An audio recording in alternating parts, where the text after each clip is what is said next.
Hey everyone, so we just had the press moment with Kat, and it was quite exciting. This room is kind of stuffed though, so if I look hot, that's why. Um, she was really friendly again. I got to ask two questions. I know that I've asked for questions on Instagram, and I had them in my hand, but I mean, there's a lot of press here, so I really tried to get them in, but I had two questions that I really wanted to ask myself, so those are the ones that I can give you. And yeah, I really hope you can enjoy this video.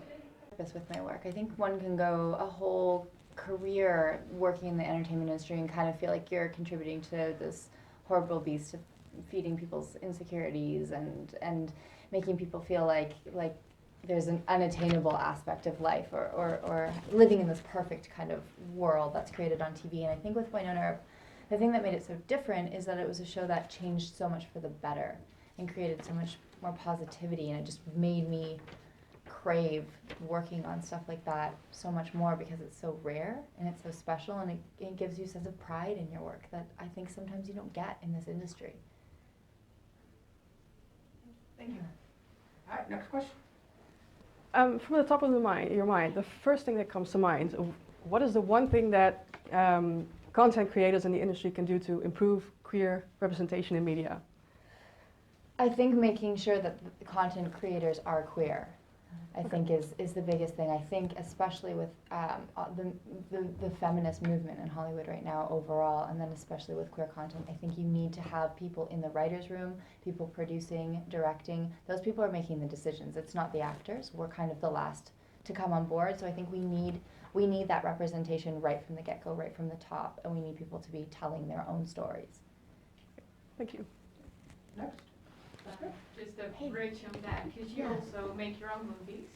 So where do you find your inspiration? Do you have one big dream project that you really, really hope you can make? I do have a dream project. I have a feature that I'm working on right now that the movies just take so long to put together. It's amazing the amount of years behind the scenes that they do. But I think for me, being a creator just makes me feel it's a different aspect of being in this industry, and it's kind of what we were talking about earlier. I feel like if I can be on the other side of the camera and make those decisions and tell my version of my experience of the world, I think it just brings more diversity. I'm not sure if I totally answered your question though. Well, what would your dream project be? What would it be? Yeah. Oh, okay. So I would like to create some sort of female underground vigilante superhero movie. Yes. All right, next question.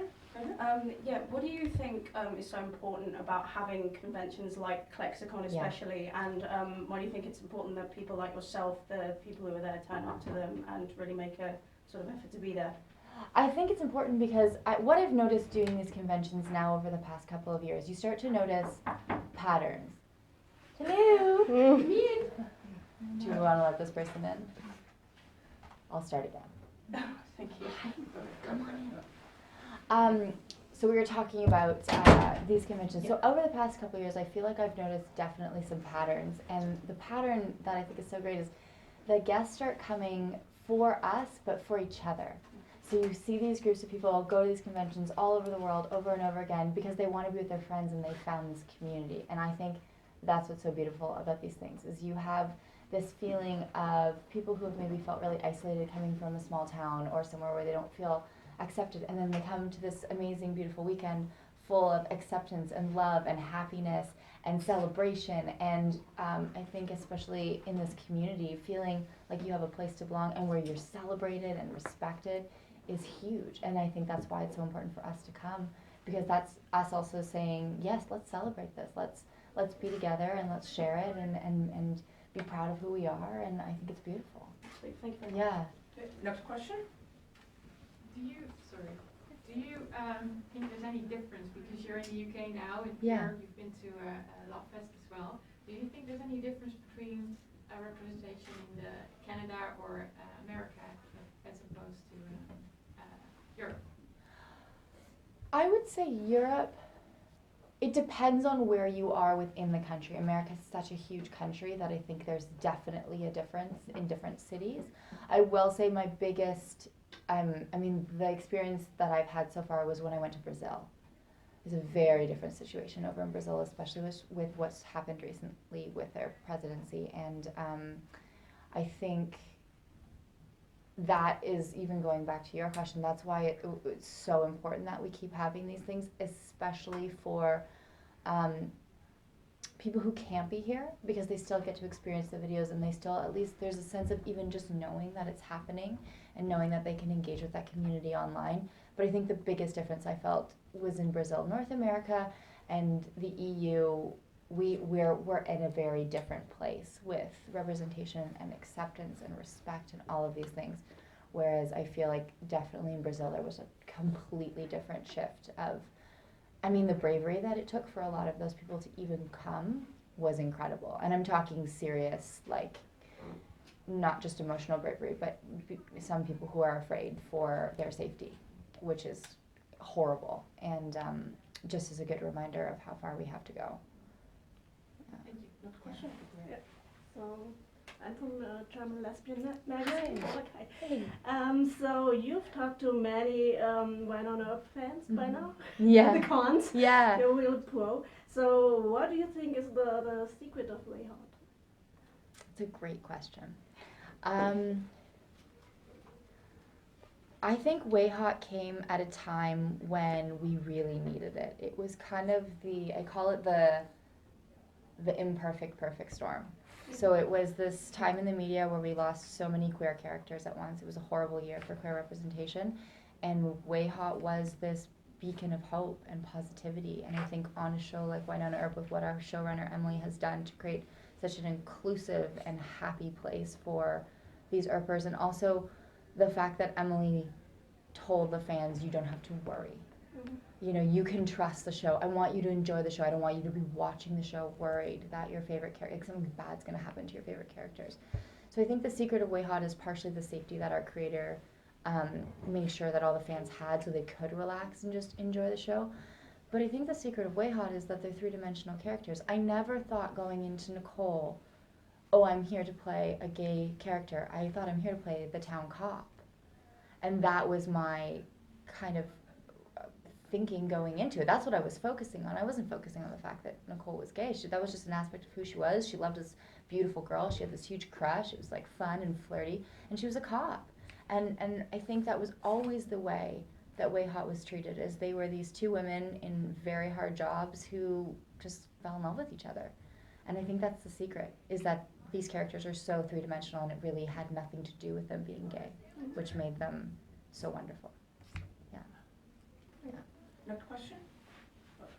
Hi, Hi. I'm Jay from Starry Mag. Hey, nice to see you. Great to see you. You played some very dramatic and complex roles throughout your career, Mm-hmm. and just spoke about that dream project that you were just thinking about. Yeah. What kind of role do you see that you really want to tackle, and kind of be a new challenge maybe for yourself? I mean, I secretly, like, just as an indulgent thing, always wanted to be in a period piece. I really, really would like to. I did this episode of Rain with Megan Follows like a long time ago with a horrible British accent, so I would like to redeem myself. There you go, maybe your chance. I really would. I mean, I'm such a sucker for that stuff. I know it's, and I want to play a superhero. The yeah. dream job. There you That's the dream job. I think I just have this fascination with.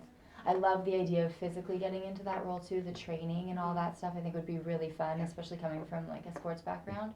I just think I love the tie-in of that. But so maybe a period / superhero movie. We're gonna look out for it. Yeah, look out for Yeah. it. A superhero in period drama. Yeah, I think that would be fun, right? I mean, they kind of did it in Wonder Woman, Yeah. so it can be done. Yeah. So. Okay, Yeah. thank you. Thank you so much for your recent speech about mental health. You started off by saying that you were kind of nervous about it because you didn't know how the response would be. Yeah. And I was wondering how the response has been. Was there anything negative too? Because you said maybe like I'm afraid No. to not get hired or. Yeah, I mean, not that I know of. There might be still. It's still pretty. It was only a few months ago, I think. I do feel like we have crossed, hopefully, a threshold with mental health. I feel like in the past year, 2 years, it's been spoken about a lot more in the media, and people are coming out with their own struggles more and more, and their triumphs and successes. Like just getting to see someone who you admire, because we're really good in the media at creating this kind of perfect persona where it's almost as if you work as an actor, your life is any different than anyone else's, which is completely untrue. And I just feel like everyone's been super supportive.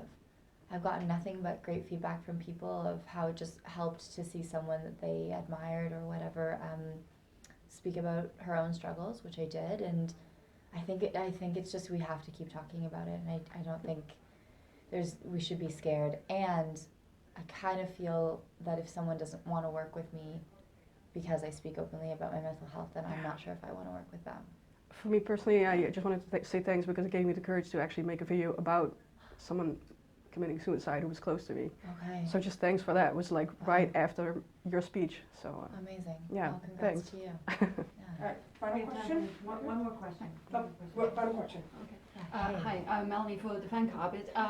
I was just wondering, on Wynonna or throughout your career on all your projects, was there anything really memorable or challenging that just sticks in your mind that you are really proud of? I was really proud of the Maeve episode. It's episode 310, where Nicole, it's kind of it's not a body swap, but I play a teenage ghost witch, so I'm possessed. And I was really, really nervous for that because I thought it was going to be too big and too theatrical. But I'm proud of how it turned out. I thought it was really fun, and I really trusted our director, April Mellon, who directed that episode. I remember saying to her, I'm just going to go for it, so you need to pull me back. If it's too much, you need to be honest with me. And yeah, that was a lot of fun. And the hardest project I've ever, the most physically demanding project I've ever done was actually a movie for Sci-Fi called Lake Placid, which was basically night shoots for 3 weeks in the cold, very wet, and it was just physically really demanding. I wasn't expecting it to be as hard as it was, so I think on that side note, but I think the thing I'm most proud of was probably that Maeve episode for Wynonna. That was hilarious. It was Thanks. good, yeah. Yeah, awesome. I think we all agree. Thank you very much. Thank you All right. guys. Thank Thanks. you. Thanks, Thanks. everyone. What? Hey! Oh no, I can't go to YouTube Space yet because I don't have enough subscribers. If you want more queer content, and I think you do, subscribe to my channel. Help me out.